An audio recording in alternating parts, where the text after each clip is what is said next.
Victoria Scott here, back with the next tip. This one is about time blocking. I like to use time blocking in a couple of ways, and I'd love to hear which one works for you.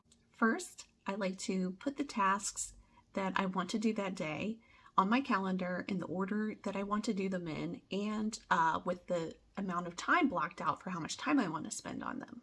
That way, a reminder will pop up for me when I have about 15 minutes left in that particular task to tell me the next one's coming up, and I have a choice that I can make. I can either wrap it up and finish it in the time that I've allotted.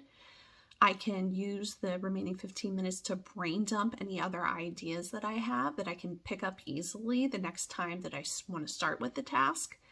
Or I can look at what's next, and if I'm really feeling in the flow of what I'm doing, I can decide to defer the next task until a later time. Another way I like to use time blocking is to get myself motivated for a task that's really important to do, but that I really don't want to do. So I'll block a period of time, let's say 15 minutes, to get started on the task that I don't want to do. And I'll tell myself I can stop after 15 minutes. Knowing that I only have to spend 15 minutes on it makes it a lot easier for me to get started. When the 15 minutes is up, I can check in with myself. Am I relieved it's over and I'm ready to stop because things are not flowing? Or are things flowing a little and I want to spend maybe 15 more minutes? Another thing that's important to consider with time blocking is the ordering of the tasks and your own energy and ebbs and flows.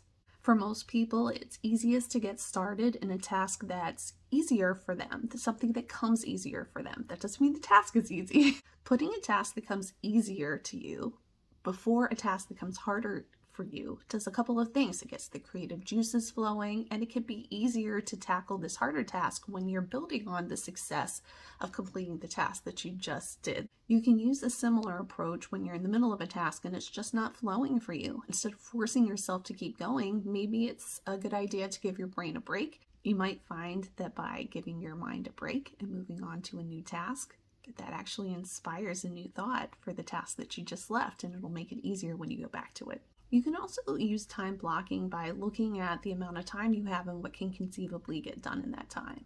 Let's say you have 15 minutes before your next meeting. That's not enough time to get started on a project. As soon as you get into it, you'll have to stop.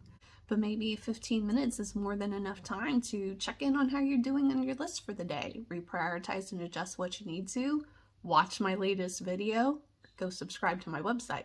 So try time blocking out for yourself. I'd love to hear what worked for you, and I'll be back tomorrow with another tip.